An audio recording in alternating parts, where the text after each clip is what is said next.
Hello guys, today is November 7th and we're going to continue the reading of the Peter and Wendy book series. Chapter 14, The Pirate Ship. One green light squinting over Kidd's Creek, on which is near the mouth of the Pirate River, marked where the brig, the Jolly Roger, lay low in the water. A wretched, a wretched, a wreckish, a wreckish looking, a wreckish looking craft foul to the hull, every being her detestable light brown. A wretched-looking craft foul to the hull, every being had detestable, everything her detestable light ground strewn with mangled feathers. She was the cannibal of the seas, and scarce needed the watchful eye, for she floated immune in the aura of her name. She was wrapped in the blanket of night, through which no sound from her could have reached the shore. There was little sound, and none agreeable save the whir of the ship's sewing machine at which Smith sat, ever industrious and obliging, the essence of the commonplace, pathetic Smith. I know not why he was so infinitely pathetic, unless it were because he was so pathetically unaware of it. But even strong men had to turn hastily from look at him, and more than once on summer evenings he had touched the fount of Hoke's tears and make it flow. Of this, as of almost everything else, Smith was quite unconscious. A few of the pirates leaned over the bulwarks, drinking in the miasma of the night. Others sprawled by barrels over games of dice and cards, and the exhausted four who had carried the little house lay prone on the deck, where even in their sleep they rolled skilfully to his side or there out of Hook's reach, lest he should claw them mechanically in passing. Hook, Hook trod that in the Hook trod that in thought. O man infathomable, O man infathomable. It was his hour of triumph. Peter had been removed forever from his path, and all the other boys were on the brig, about to walk the plank. It was the grimmest deed since the days when he had brought barbecue to heel. And knowing as we do how vain a tabernacle is man, could we be surprised had he now paced the deck unsteadily, bellied out the wings of his success? But there was no elation in his gait, which kept pace with the action of, of, his, of his sombre mind. Hook was profoundly dejected. He was often thus when communing with himself on board ship in the quietude of the night. It was because he was so terrible alone. This inscrutable man had never felt more alone when surrounded by his dogs. They were socially inferior to him. Hook was not his true name. To reveal who he really was would even at this date set the country in a blaze. But as those who read between the lines must already have guessed, he had been at a famous public school, and his traditions still clung to him like garments, with which, indeed, they are largely concerned. Thus it was offensive to him even now to board a ship in the same dress in which he grappled her, and he still adhered in his walk to the school's distinguished slouch. But above all, he retained the passion for good form. Good form, however much he have been, however much may have degenerated, he still knew that this is all that really matters. From far within, from far within him, from far, from far within him, he heard a creaking as at rust portals, and through them came a stern tap tap tap, like hammering in the right when one cannot sleep. Have you ever been in good form today? Was the eternal question. Fame, fame, the glittering bubble, it is mine, he cried. Is it quite good form to be distinguished at anything? The tap-tap from his school replied, I am the only man whom barbecue feared, he urged, and Flint feared barbecue. Barbecue, Flint what house? Came the cunning retort. Most disquieting reflection of all, was it not bad form to think about good form? His vitals were tortured by this problem.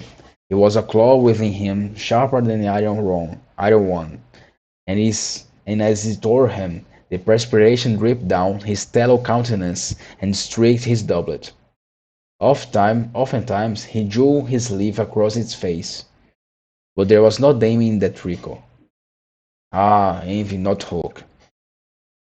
There came to him a presentiment of his early dissolution.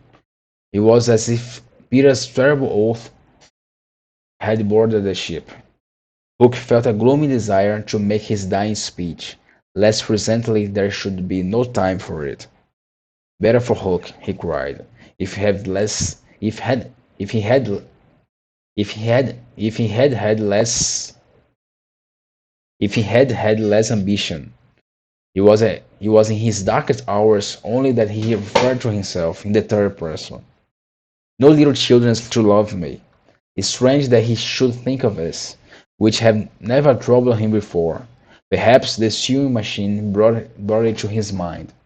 For long he muttered to himself, staring at me, who, has, who was hemming placidly, under the conviction that all children feared him. Feared him. Fears me. There is there was not a child the brig the brig that night who did not already love him. He had said horrid things to them, and hit them with the palm of his hand, because he could not hit with his fist. But they had only clung to him the more. Michael had tried on his spectacles to tell poor Smith that they thought him lovable. Hook itched to do it, but it seemed too brutal. Instead, he revolved his mystery to his mind. Why do they find Smith lovable? He pursued the problem like a sleuth-hound that he was. If Smith was lovable, what was it that made him so? A terrible answer suddenly presented itself. Good form? Had the boatswain good form without knowing it? Which is the best form of all? He remembered that you have to prove you don't know you have before that you have it before you are eligible for pop. With a cry of rage, he raised his iron hand over Smith's head, but he did not dare. What arrested him was this reflection. To claw a man because he's good form, what would that be? Bad form. The unhappy Hulk was was as important. The unhappy Hulk was as impotent as he was damp, and he fell forward like a cut flower.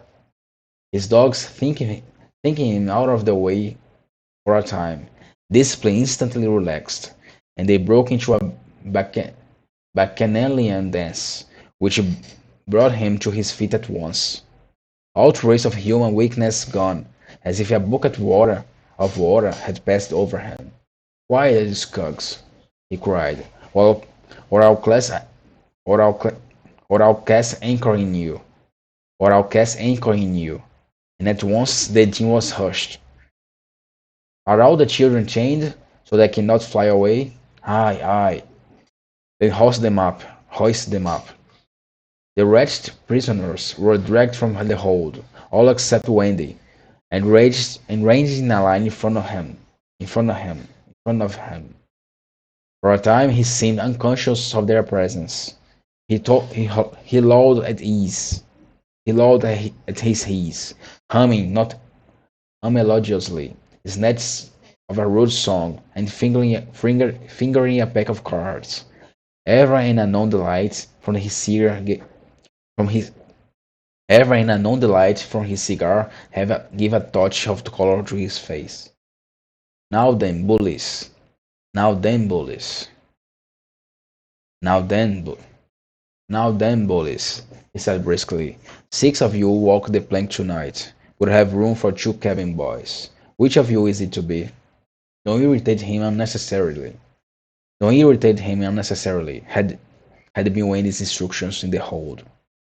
So Toros stepped forward politely. Toros hated the idea of signing under such a man, but an instinct told him that it would be prudent to lay this responsibility of an absent person. And though a somewhat silly boy, he knew that the mothers alone are always willing to be the buffer. All children know this about mothers, and despise them for it, but make constant use of it. So Toros explained prudently, "You see, sir, I don't think my mother would like me to be a pirate. Would your mother like you to be a pirate slightly?" He winked at Slightly, who said mournfully, "I don't think so," as if he wished things had been otherwise. "Would your mother like to be a pirate slightly? Would your mother like to be a pirate twin?" "I don't think so," he said the first twin, as clever as the others. "Nibs, would you—" "Stop this gap! Stop this gap!" roared Hook, roared Hook, and the spokesman were dragged back. "You boy," he said, addressing John, "you look as if you had little pluck in you. Didst never want to be a pirate, my hearty?" Now John had sometimes experienced this hankering at maths prep, and he was struck by Hook's speaking him out. "I once thought of calling myself Red-Handed Jack," he said diffidently, "and a good name too. We'll call you that here. Bully if you join." "What do you think, Michael?" asked John. What would you call me if I join?" Michael demanded. "Blackbird Joe." Michael was naturally impressed. "What do you think, John?" He wanted John to decide, and John wanted him to decide. "Shall we still be respectful subjects to the king?" John inquired. Through through Hook's thick through Hook's teeth through Hook's teeth through Hook's teeth came the answer. "You'd have swear down to the king, down with the king." Through Hook's teeth came the answer. "You'd have to swear down with the king." Perhaps John had not behaved very well so far, but he showed not now. "Then I refuse," he cried, banging the barrel in front of Hook. "And I refuse," cried Michael. "Rule Britannia!" Squeaked Curly. The infuriated pirates buffeted them in the mouth, and Hook roared out, "The seals you that seals your doom. That seals your doom. Bring up their mother. Get the plank ready." They were only boys, and they went white as they saw Jukes and Checo preparing the fatal plank.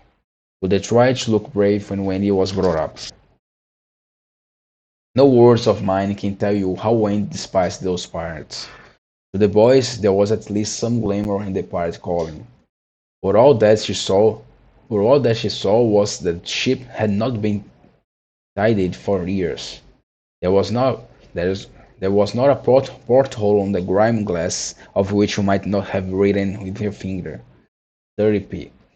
There was not a porthole on the grime glass of which you might not have written with your finger, "Dirty pig," and she had already written it on several. But as the boys gathered around her, she had no thought, of course, save for them. "So, my Barrie," said Hook, as if he spoke in syrup, "you are to see your children walk the plank."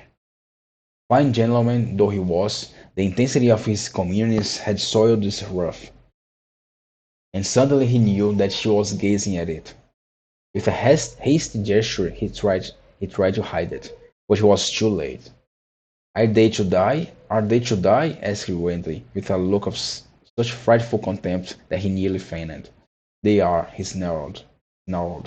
"Silence all!" He called gloatingly. For a mother's last word to her children. At this moment Wendy was grand. "These are my last words, dear boys," she said firmly. "I feel that I have a message to you from your real mothers, and it is this: we hope our sons will die like an English gentleman." Even the pirates were awed, and Toros cried out hysterically, I'm going to do what my mother hopes. What are you to do, Nips? What my mother hopes. What are you to do? What are you to do, Twin? What my mother hopes. John, what are you? What are? But Hook had found his voice again. Tie her up, he shouted. It was me who tied her to the mast. See here, honey, he whispered. I'll save you if you promise.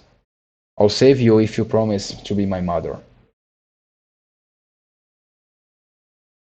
But not even for me would she make such a promise. I'd almost rather have no children at all, he said disdainfully. It is sad to know that not a boy was looking at her as Smith tied her to the mast. The eyes of all were on the plank, the last little walk they were about to take. They were no longer able to hope that they would walk it manfully, for the capacity to think had gone from them. They could stare and shiver only. Hook smiled on them with his teeth Hook smiled on them with his teeth closed, and took a step toward Wendy. His intention was to turn her face so that could see the boys walking the plank one by one, but he never reached her. He had he had never he had never heard the cry of anguish he hoped to wring from her. He heard something else instead. It was the terrible tick-tick of the crocodile. They all heard it, pirates, boys, Wendy, and immediately every head was blown in one direction. Not to the water whence the sound proceeded, but toward Hook. All knew that what was about to happen concerned him alone. All knew that what was about to happen concerned him alone. All knew that all knew that what was about to happen concerned him alone, and that from being actors they would suddenly become spectators. Very frightful, very frightful was it to see the change that came over him. It was as if he had been clipped at every joint. He fell in a little heap. The sound came steadily nearer, and in advance of it came his ghastly thought: the crocodiles about to board the ship. Even the iron claw hung even the iron claw hung inactive, as if knowing that it was no intrinsic part of what the attacking force wanted. Left so fearfully alone, any other man would have lain with his eyes shut, where he left so fearfully alone, any other man would have lain with his eyes shut where he fell. But the gigantic brain of Hulk was still working, and under its guidance, he crawled on his knees along the deck as far from the sound as he could go. The pirates respectfully cleared a passage for him, and it was only when he brought up against the bulwarks that he spoke. Hide me, he cried hoarsely. They gathered round him, all eyes averted from the thing that was coming aboard. They had no thought of finding it. It was fate. Only when Hook was hidden from them did curiosity loosen the lips of the boys so that they could rush to the ship's side to see the crocodile climbing it. Then they got the strangest surprise of the night of the nights, for it was no crocodile that was come to their aid. It was Peter. He signed to them not to give. He signed to them not to give. He signed to them not to give vent to any cry of admiration that might rouse suspicion. He signed to them to not. He signed to them to not. He signed to them not to give vent to any cry of admiration that might rouse suspicion. Suspicion. Then he went on speaking. And that's the end of chapter 14. Till next time.